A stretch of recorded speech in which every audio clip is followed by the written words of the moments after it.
buenas noches y bienvenidos a Meditando en el Monte, jueves 2 de junio. Ayer tuvimos un lapsus y no, hicimos Meditando en el Monte, se me pasó. Entonces hoy vamos a hacer Meditando en el Monte, jueves 2 de junio, iniciamos un nuevo mes de la mano del Señor. Y con este mes vamos a terminar el primer semestre del año, que parte en 2 este año. Damos gracias a Dios por sus bendiciones. También este mes finalmente vamos a escoger presidente para nuestra nación, por lo cual seguimos orando y clamando para que Dios siga cuidando de todos nosotros, de sus hijos, siga cuidando de Colombia. Así que vamos a orar, vamos a entregarle este mes al Señor y vamos a hacer la meditación que tenemos para esta noche. Señor, te damos gracias por tu amor, por tu misericordia, por tu compañía, porque tú cuidas de nosotros, lo has hecho hasta el día de hoy, lo seguirás haciendo. Te seguimos orando por los destinos de nuestro país, de Colombia, para que tú sigas cuidando y guardando y sigas cumpliendo tus propósitos con esta nación y que tu palabra se siga expandiendo. Señor, te oramos por tu palabra en este nuevo mes, hoy 2 de junio, para que tú guardes, bendiga, Señor, tu palabra y nos hables a través de la meditación de esta noche. Te lo pedimos en el nombre de tu Hijo Jesús. Amén. Bueno, la meditación que tenemos para esta noche es una intervención muy famosa en los evangelios. Vamos a leerla en el evangelio de Marcos. Marcos capítulo 9. En Marcos capítulo 9, Jesús iba caminando con los discípulos y estos venían discutiendo sobre algo que nos preocupa a muchos de nosotros en todas las esferas de la vida, en el trabajo, en el área familiar, los que tienen hermanos en la familia, en todo lugar y en todos lados nos preocupa esta misma preocupación que invadía a los discípulos. Dice Marcos capítulo 9 y le voy a leer los versículos del 33 al 37. Llegaron a Capernaum cuando ya estaba en casa. Entonces Jesús les preguntó, ¿qué venían discutiendo por el camino? Pero ellos se quedaron callados porque en el camino habían discutido entre sí quién era el más importante. Entonces Jesús se sentó, llamó a los 12 y les dijo, si alguno quiere ser el primero, que sea el último de todos y el servidor de todos. Luego tomó a un niño y lo puso en medio de ellos, abrazándole, y les dijo, el que recibe en mi nombre a uno de estos niños, me recibe a mí, y el que me recibe a mí, no me recibe a mí, sino al que me envió. La famosa discusión de los discípulos acerca de quién es el más importante en medio de ellos, los 12. ¿Quién era el que iba a ser más importante? Y Jesús hace todo lo contrario a propósito de los políticos, de la política que invade hoy nuestra nación. Jesús hace todo lo contrario de los políticos que usan un discurso populista, que a la gente cosas que a la gente le agradan oír y le agradan escuchar. Jesús todo lo contrario, le dice, bueno, el que quiera ser el primero de ustedes, que sea el último y que sirva a todos los demás. Imagínense los políticos hoy en día con este mismo discurso, diciéndole a todos los demás políticos que se quieren sumar a sus campañas, bueno, el que de ustedes quiera ser el más importante cuando yo llegue a ser presidente, pues que sea el último y que le sirva a todos los que están aquí. Jesús, el discurso de Jesús tenía todo menos ser popular. Cada vez que se enfrentaba y se encontraba con otras personas, su discurso no era algo que las personas quisieran oír, especialmente cuando se enfrentaba a los religiosos de su época. El discurso de Jesús siempre fue en contra de la humanidad y de los hombres, y aún hoy en día el discurso de Jesús sigue yendo en contra de nuestra humanidad, de nuestros deseos, de los anhelos de nuestro corazón. Sigue yendo en contra porque el discurso de Jesús hoy en día sigue siendo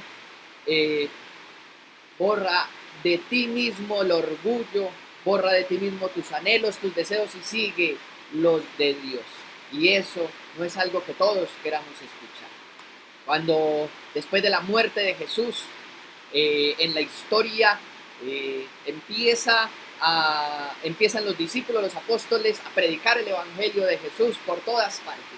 Y están predicado este evangelio y estos propósitos y estas palabras de Jesús, que Poncio Pilato, el gobernador, el mismo que se lavó las manos para entregar a Jesús para que fuera crucificado, Poncio Pilato llegó a pensar: esto es un asunto de los cristianos, esto es lo que está pasando con los cristianos en el mundo, en esta parte del mundo, es un asunto que debo de encargar y de llamar y de decirle a Tiberio, que era en ese momento el emperador de toda Roma, de todo lo que cubría el imperio romano, porque parte de su trabajo era mantener informado al emperador de todo lo que estaba sucediendo en los lugares. Entonces le informa acerca de Jesús y le informa acerca de la deidad, de que los cristianos decían que este era Dios. Entonces Tiberio, siendo el emperador, va al Senado, y en el Senado deciden que por ley nadie podía proclamarse rey si primero el Senado no avalaba esa autoproclamación de ser Dios. Increíblemente, en el primer siglo, en la época después de la muerte de Jesús, el Senado romano tenía que avalar que alguien se autoproclamara Dios. Es decir, es el hombre quien a final de cuentas decide quién es y quién no es Dios. Y evidentemente el hombre decide quién es Dios acerca de su conveniencia. ¿Qué tanto me conviene que este sea Dios? ¿Qué tanto me conviene que este sea el Mesías y el Salvador? Y obviamente, después de Jesús, después de proclamarse Dios mismo y después de que los apóstoles lo proclamaran Dios, muchos otros salieron por el mundo llamándose a sí mismos dioses encarnados. Pero la cuestión es que para que los hombres avalaran estos dioses, su discurso tenía que ser algo que los hombres quisieran recibir, quisieran oír. Su discurso debía ser un discurso populista.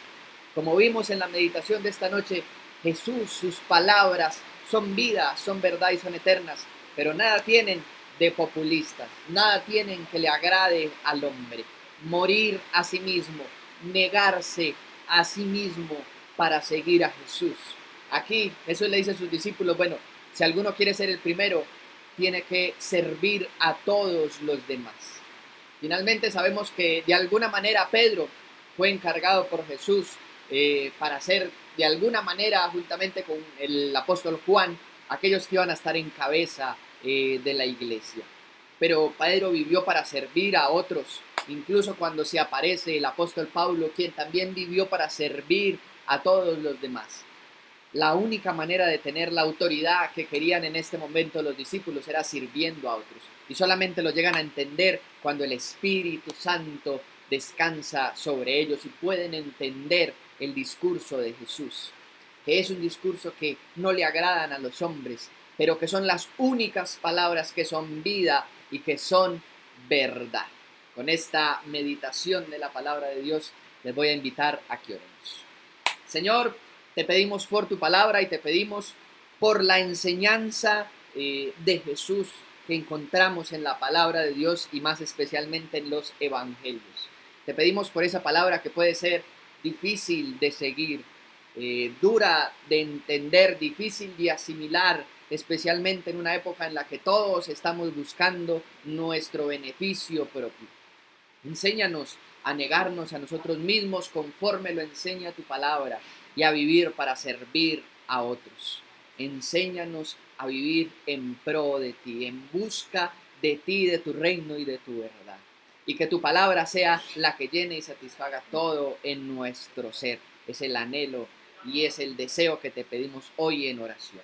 Te seguimos clamando por nuestra nación para que tú sigas cuidando y guardando, Señor, y que sigas cumpliendo tus propósitos para que tu palabra se siga extendiendo.